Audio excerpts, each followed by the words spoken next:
December 25th, 1989. Targoviste, Romania. The air was freezing. Suddenly, the deafening roar of automatic rifles broke the silence. 120 bullets struck the wall. In mere seconds, 2 bodies collapsed onto the frost-covered concrete. Smoke from the barrels drifted into the gray sky. This was not just an execution, it was the collapse of a dictatorship. A starving country finally gasped for air. Elena Ceaușescu died as she lived, full of venom. She was the most hated woman in the nation. The footage records the moment. Her hands were tied, but her voice remained sharp. She screamed in total denial. She spat at her executioners. "You are worms! I am the mother of the nation!" Why did she end up against a wall without a proper appeal? It seemed impulsive, but the people's rage left no other option. At first glance, a swift legal process, but in reality, a necessary end to the horror. To understand the bullets, we must examine the crimes, the acts that turned Elena into a symbol of absolute evil. Before the analysis, a target. We are aiming for 1 million subscribers. The number is high, but with your action, it is possible. Subscribe now. Mark your presence. The fall was sudden, but the rise took decades. 1916. A peasant girl is born into the mud of Petreshti. To understand the brutality of the execution that would come decades later, we must look at this moment. Not the myth sculpted by state television, not the mother of the nation, but the real Elena Petrescu. She was the third of 6 children. The house smelled of livestock and damp earth. It was a world where a pair of strong hands was worth more than a library. School was a luxury. Books were useless. Until the age of 14, Elena was completely illiterate. She did not know how to read a newspaper. She could not write her own name. This fact would later become a state secret, buried under a mountain of forged diplomas and silenced witnesses. But ignorance did not mean weakness. While her sisters accepted their fate as farm wives, Elena packed her bags. She didn't just leave the village, she escaped it. She arrived in Bucharest. The city was loud, industrial, and dangerous. She found work as an operator in a textile factory. The noise of the machines was deafening, but amidst the dust and the oil, she found a new path. It was the late 1930s. The Romanian Communist Party was illegal, operating in the shadows, living in basements. 1939. The meeting happens. Elena meets Nicolae Ceaușescu. He is a militant. He's only 16 years old, 7 years younger than her. Footage from the era shows a young man with intense eyes, inexperienced but fanatical. Elena saw him. She didn't just see a partner, she saw a vehicle, a ladder. Why did she choose him? He was impulsive, he was malleable. But his loyalty to the party was absolute. Their relationship went beyond romance. It was a pact, a merger of ambition and opportunity. They married in 1947, the same year the monarchy collapsed. The king was forced out. The Republic of Romania was declared. The red flag went up. Soviet tanks secured the streets. Or the couple was no longer just 2 militants. They were the new royalty. From this point, the ascent was vertical. Nicolae climbed the party ranks. Moscow approved. But look closely at the photographs from the 1950s and 60s. Elena is always there, in the background, watching, waiting. 1974. Nicolae becomes president. The transition is complete. But this was only the beginning. Elena did not stay in the shadows. She built a parallel empire. She demanded titles. She demanded respect. The propaganda machine began to work overtime.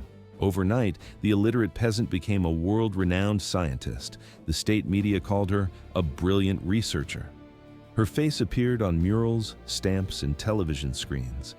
At first glance, a genius of chemistry. But in reality, she could barely read a formula. The deception was total. She became head of the National Institute of Chemical Research. She received honorary doctorates from foreign universities. But the camera records the truth during her visits. She stands awkwardly in labs, touching equipment she doesn't understand. Advisors wrote her papers. Scientists did her research. When she traveled abroad, interpreters were ordered to fix her grammar mistakes in real time. It was a theater of the absurd, and the price of a ticket was fear. Anyone who questioned her intellect disappeared. A whisper about her lack of education meant arrest. Professors were fired. Chemists were sent to labor camps. She did not tolerate a single moment of hesitation. The footage shows her face is hard, unsmiling. She scans the room. Behind closed doors, she was the true terror. Former aides report the atmosphere in the presidential palace. When Elena entered a room, the air left it. Generals looked at the floor. Ministers trembled. She controlled the appointments. She decided who lived in luxury and who vanished into the prison system. Nicolae was the face. Elena was the hand. She maintained a private network of spies. The Securitate reported directly to her. She listened to phone calls. She read transcribed conversations of her own allies. Paranoia became policy. Reports suggest that in high-level meetings, Nicolae would often look to her before speaking. If she frowned, he changed his tone. If she tapped her finger, the discussion ended. Her temperament was volatile, cruel, vengeful. Under her influence, Romania froze. The 1980s brought hell. To pay off foreign debt, the regime exported everything: food, fuel, medicine, the camera records, empty grocery shelves, long lines in the snow for a loaf of bread, apartment blocks with no heat in the dead of winter. People wore coats inside their own living rooms. Electricity was rationed. The light bulbs were dim. But in the palace, the heating was always on. Elena collected furs while children shivered in hospitals. She orchestrated the misery. She enforced the austerity. The silence of the population was deafening. It wasn't loyalty. It was terror. Thus, the question remains: how did a girl from a mud brick house in Petrest achieve this? How did an illiterate laborer become the Red Queen? The answer is not in the history books. It is in the blood spilled on the concrete. The trajectory was set. There was no turning back. The end would not be peaceful. 1980. That was the year the nightmare became official. Elena Ceaușescu signed the papers and became the first vice prime minister of Romania. But the title was a lie. It was just a bureaucratic mask. In reality, she was already the co-dictator. She did not advise Nicolae. She commanded him.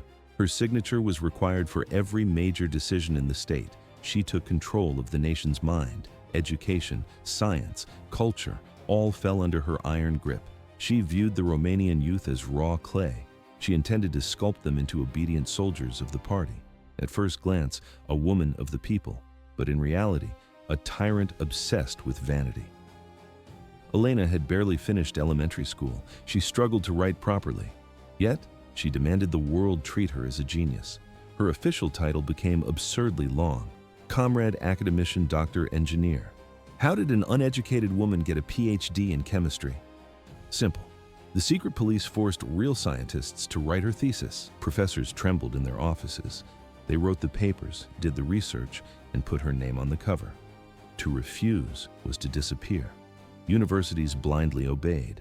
Every fake diploma was another brick in the wall of her ego. But while she collected titles, the country collapsed. The 1980s were not just difficult, they were a catastrophe.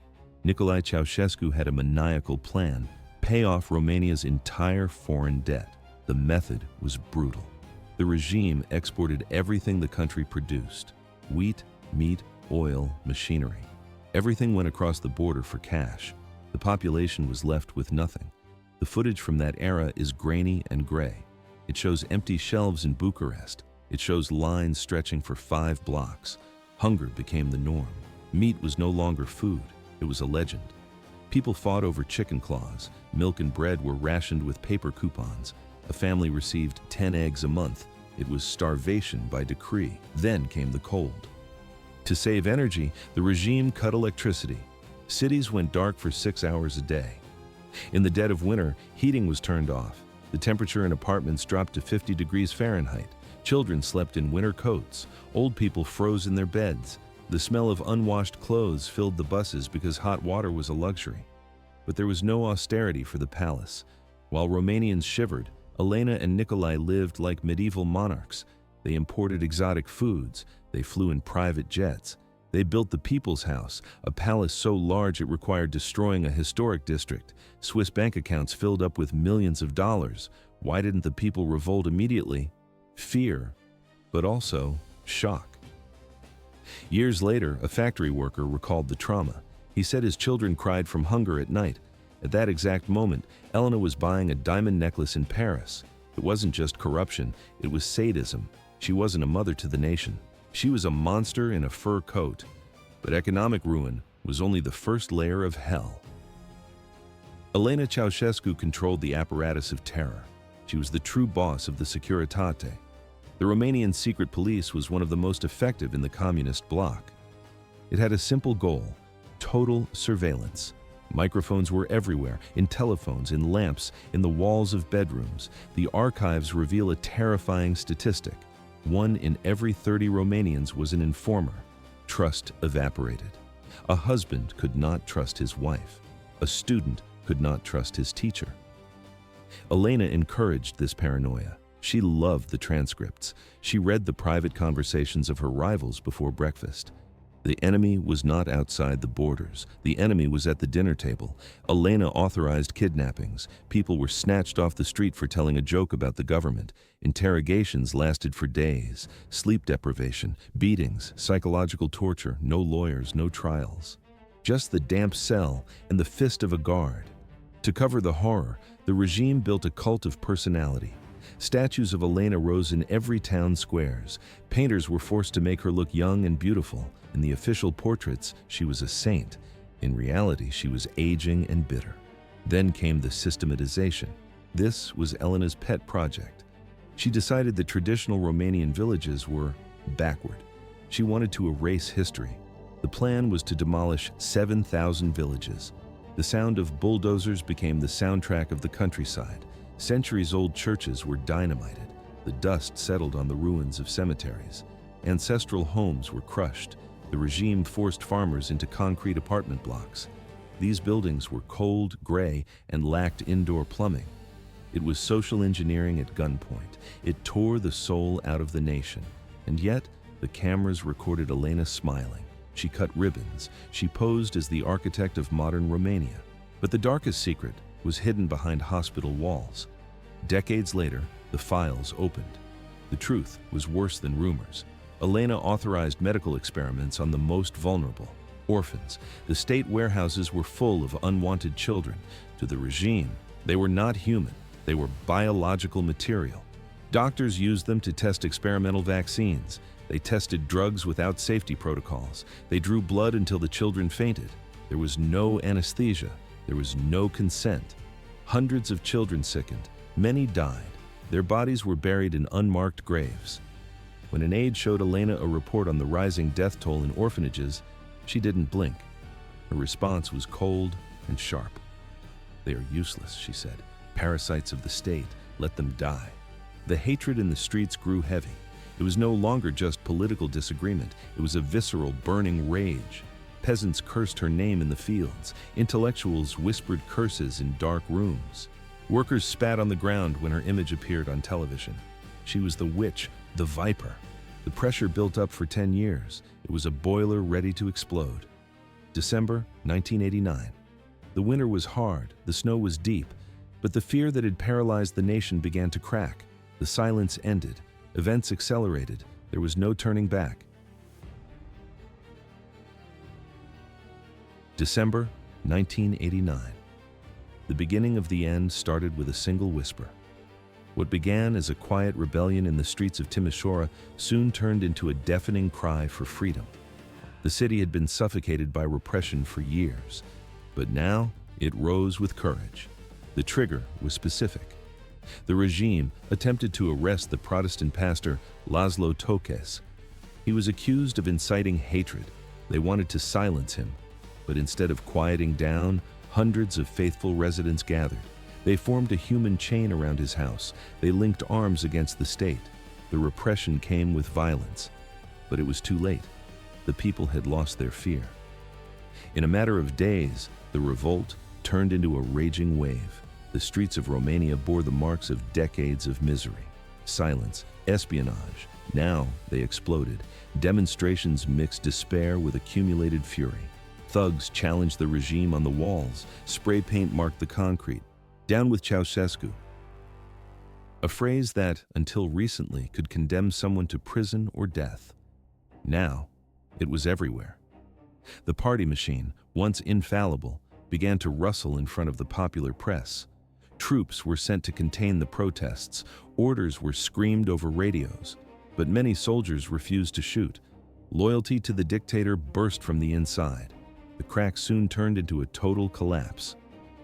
On December 21st, Nicolae Ceaușescu still tried to maintain appearances. He called for a monumental rally in Palace Square, Bucharest. He wanted to repeat the forced adoration performances that defined his power. State cameras were positioned, flags were raised, public officials were forced into the crowd under threat of reprisals. Elena stood by his side. She wore a dark coat and an expression of false confidence. She acted with a red royal air.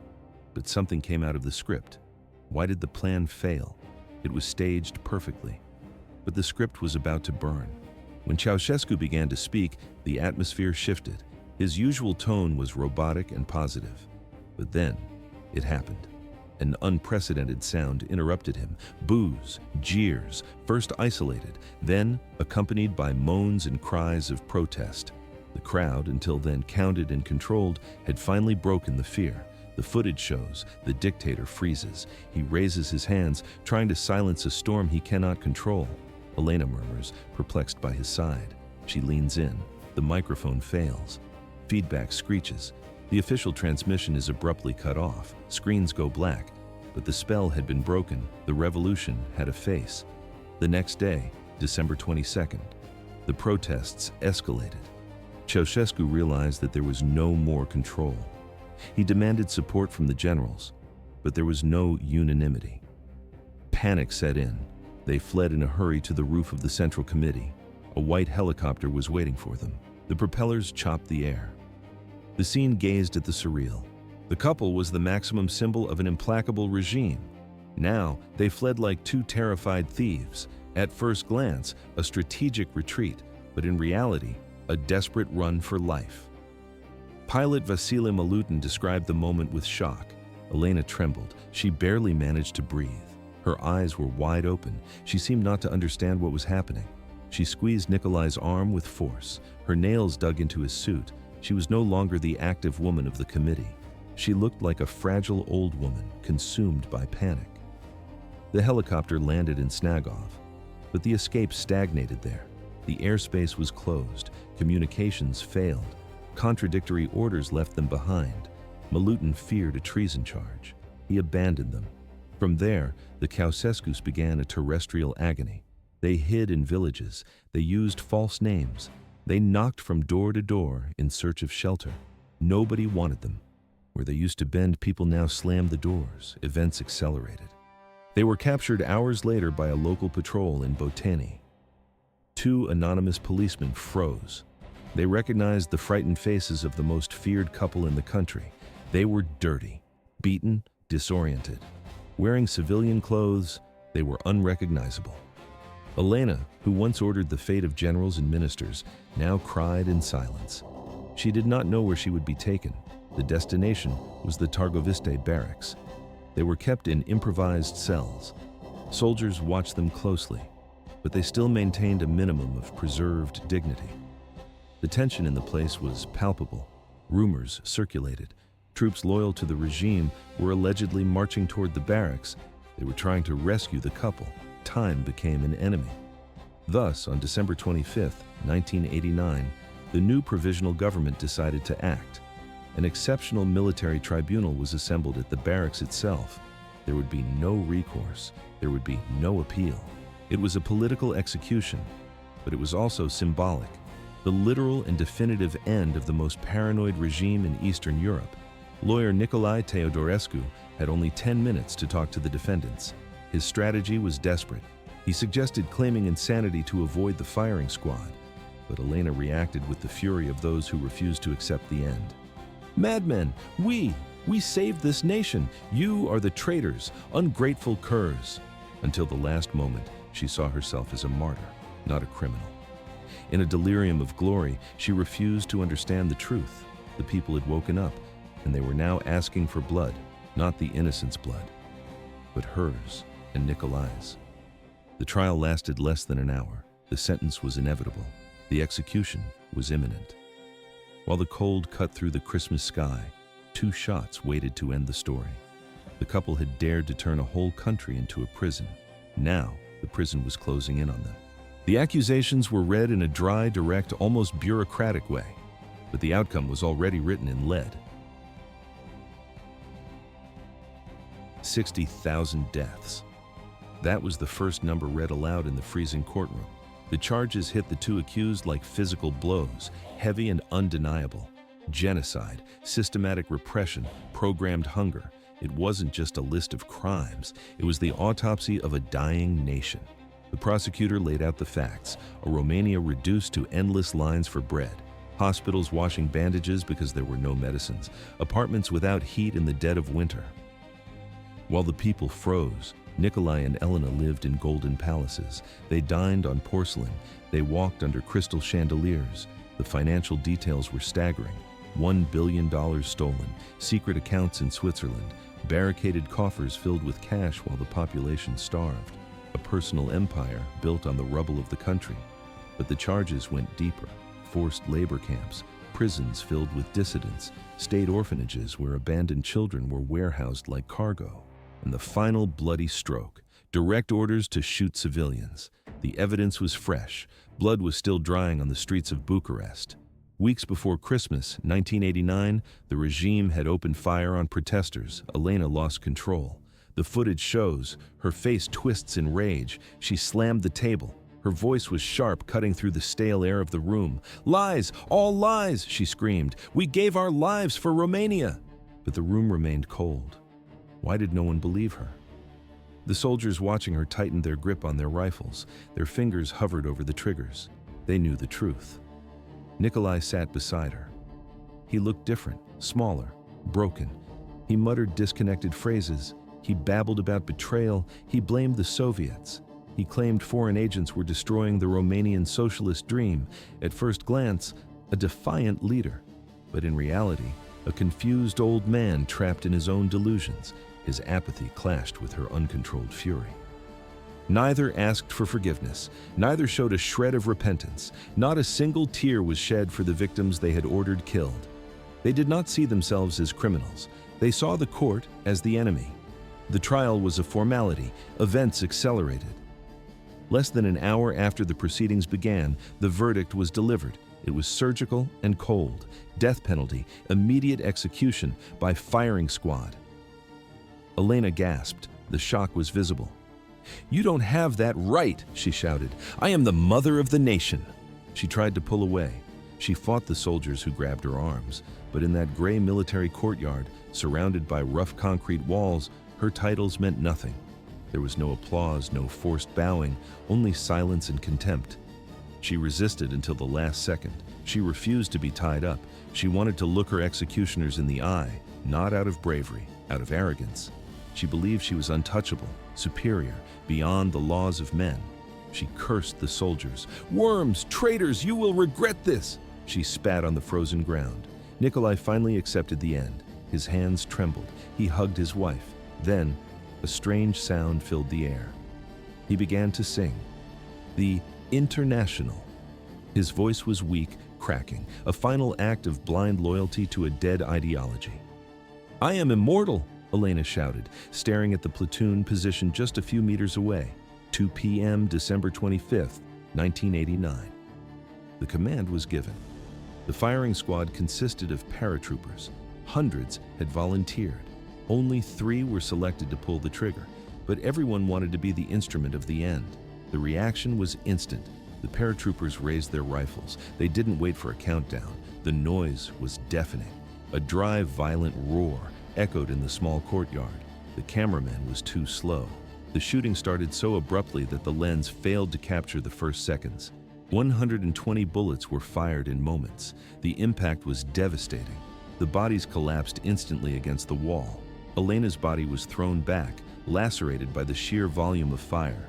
Blood and fragments of fabric splashed against the brickwork. Smoke rose from the barrels of the AK-47s. The execution was over. The video aired on national television the next day. The images shocked the world. The violence was raw. But for Romanians, it wasn't brutality. It was catharsis.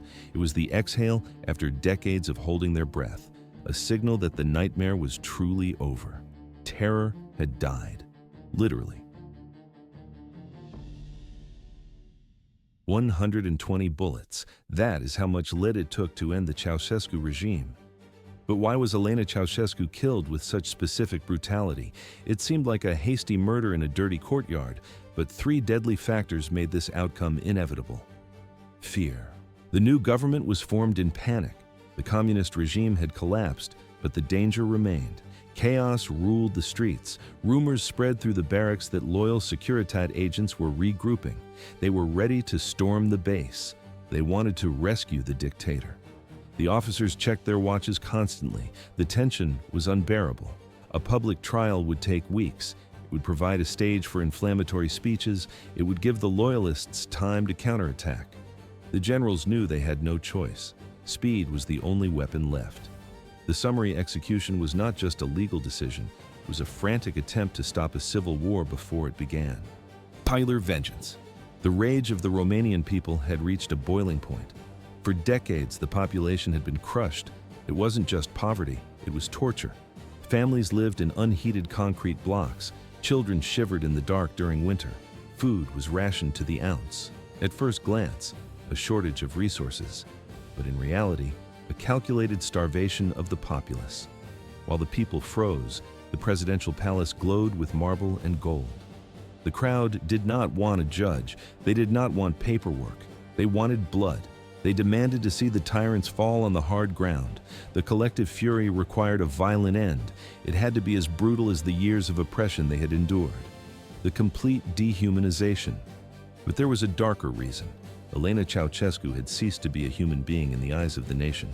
She was a ghost, a cruel specter haunting the country. Even in captivity, she showed no remorse. She did not beg. She did not cry. She spat insults. The archival footage shows she looks at her captors with pure disgust. She refused to acknowledge the court. She denied the hunger of her people. To the soldiers standing in that room, she was not an old woman. She was the personification of evil. She represented every cold night, every missing relative, every empty plate. This arrogance sealed her fate. The end of the nightmare. The execution was not a punishment. It was a national exorcism. The soldiers fired before the cameraman could even adjust his lens. The dust rose from the wall. The smoke cleared. The bodies lay still. It was a ritual to bury the ghosts of the dictatorship. Decades later, experts still argue. Was it justice or was it revenge? Was it a legitimate sentence or a barbaric act?